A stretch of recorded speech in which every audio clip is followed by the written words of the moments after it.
welcome back to the Be Real podcast. I am Stacia Lunders, your host, and I'm so freaking excited to be back on episode 3. How cool is this? You guys, your support has been so awesome. I've been just loving to do this, sharing some ideas, some things that I've struggled with, some things that I've been learning in life, and it's been fun just to be able to share those things with you. So if you guys want to hear more, and if you guys have any ideas, I love your feedback, so share it with me. Now, if this is your first time tuning in, first I'd like to say welcome and thank you for joining in on this real talk. Since we're just kind of starting out, if you haven't yet already gone and checked out the teaser episode, trust me, you'll want to hear it because it's packed with all kinds of raw, unfiltered talk on what you can expect from the episode here, including some real language. So just a heads up for you. But for everyone else, buckle up because we're gonna get started. Today, we're tackling something that a lot of us struggle with: how to stay on track with our goals without feeling like we failed if we don't hit them perfectly. We tend to try to fit all of our goals in this neat little box, and when we miss the mark, we think, well, I guess it's all over then, right? Does that sound familiar? Do you ever feel that way when you set a goal and you don't reach it?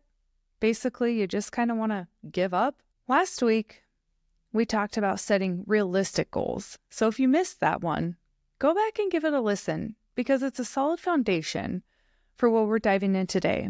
In this episode, we're going to talk about how to be flexible with those goals, yet still hold yourself accountable without feeling like you're throwing everything out the freaking window. Whether your goals are related to food, exercise, or just overall life, this episode is going to give you the freedom to stay true to your goals while being kind to yourself along the way. So, let me give you a personal example how this whole flexible with accountability thing has worked for me in real life. Well, the real messy life, okay? I recently started working from home full-time, and I had all these big plans. One of my plans was to stand like all day long and use my walking treadmill every single day, all day long. Yeah, that was my goal, but here's the reality. I didn't do it. Then I'd just start getting so frustrated with myself. I'd feel like a failure, and then I'd just do nothing. I'd just sit there and do my job. Does that sound familiar?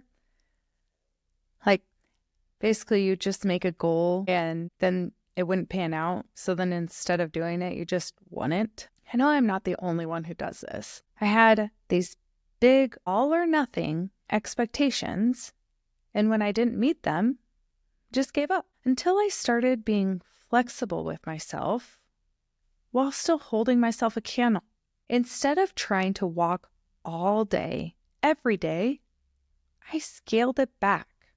I started smaller and just walking for 5 minutes, 1 to 2 days a week. Then I gradually increased the time and gradually added more days. So instead of setting these unrealistic goals, if you guys didn't listen to episode 2, I started setting these small, realistic goals so I could start holding myself accountable. And I would gradually increase those and added more days. Now I'm at a place where, yeah, there are days where I don't walk at all, but honestly, there are days where I walk every single week, and I'll walk for 30 to 60 minutes.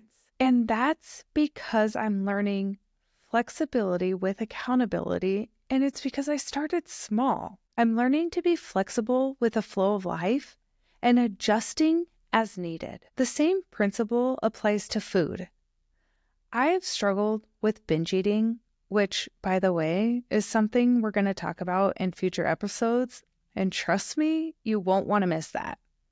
But for now, I want to share how I've been flexible with my eating habits. So I used to set these unrealistic expectations around diet, restricting myself so much that it would turn into binge eating.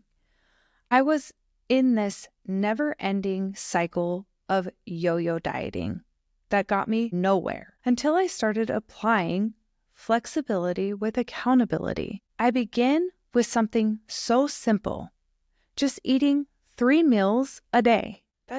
That was it, like literally. And slowly I started noticing I was snacking so much less. Like some days I would skip breakfast, of course, because I wasn't perfect, but I didn't beat myself up over it. It wasn't about this being perfect. I was learning as I was going. And then I started adding journaling into it, journaling what I was eating. And this wasn't a process that happened overnight either. This was a slow process. I would just only journal maybe 1 or 2 meals and maybe only 1 or 2 days a week. And I was fine with that, but I just didn't give up. I kept pushing myself and I kept going. And over time, the journaling became consistent. And I started journaling my food every single day and I wrote down everything. And eventually, now, I mean, you wouldn't believe it, I literally am weighing my food and putting it in a tracker now. Like, me? No. But yeah, guys, the point here is that these things take time. They don't happen overnight, and that is okay. Flexibility does not mean quitting. It just means adjusting your approach as you grow. Small steps lead to bigger change, and those bigger changes add up over time. So here are 3 things you can start implementing today to start shifting your mindset towards flexibility with accountability. First thing you need to do is just start small. No more big goals that are overwhelming goals that feel impossible to maintain. If you're trying to build a new habit, whether you're exercising or eating better or just anything else, don't think you need to do it perfectly from the start. Start with something simple and manageable. For example, instead of telling yourself, I'm going to work out every day for an hour, try starting with just 10 to 15 minutes a few days a week. Or if you're trying to improve your diet, start focusing on just 1 meal. Maybe it's just eating a balanced breakfast or having a healthy snack in the afternoon. The key here is that you don't need to be perfect. Your small, consistent actions will add up, and as you build confidence and trust in yourself and consistency, you can gradually increase the time or frequency of that habit, right? Just like saying it's about progress, not perfection. I know. That saying, there it is again. But it is so true. And here's this one again. Give yourself grace when things don't go as planned. Life is not always going to go as planned. There will be days when you skip your walk, miss your meal, or you don't hit your target, and that's okay because we're fucking human. Okay? But here's the kicker. Instead of beating yourself up or thinking, well, I messed up, so why bother? Try reframing it and ask yourself, what's one small thing I can do today to get back on track? Or hey, gosh, dang, man, that didn't work like I wanted it to. So what can I do that will work? It could be simple as going for a short walk or eating a balanced snack.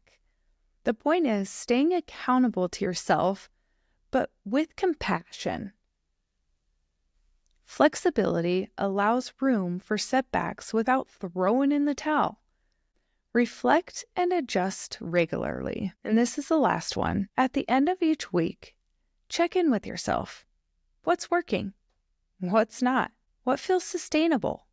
What needs tweaking? This is where you get to be flexible with how you approach your goal. Maybe you realize that your initial plan isn't actually working. Maybe you just need to adjust the frequency of how your workouts are. Maybe you need to change up your meal prep routine. Guys, the point is to adapt and not quit. The more you reflect and adjust, the more you're learning about what's working for you. That gives you the accountability without the rigid structure that can lead to burnout. I am on this journey with you, so you're not alone. Just keep pushing yourself to live your best life and reach your goals that are meaningful and manageable to you. Imagine, just really imagine, if you chose you, the freedom that comes with knowing you're not tied down to these unrealistic goals, but instead you're adapting and adjusting and finding what works for you. You're still holding yourself accountable. And in turn, you're starting to trust yourself in ways you never even thought were freaking possible. How amazing. Keep living your best freaking life. And always, always be real with yourself. Thank you so much for listening, hanging out with me on the Be Real podcast.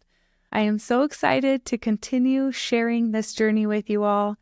If something from today's episode hit home, do me a solid, share it with somebody you care about. And if you haven't already, take the time to rate and review this podcast. I'd love to hear from you. Here's something I want you to think about before the next episode. What makes you happy? And what topics or stories would you love to hear in the future episodes? Your feedback is everything and keeps this real talk going. Until next time, always be real.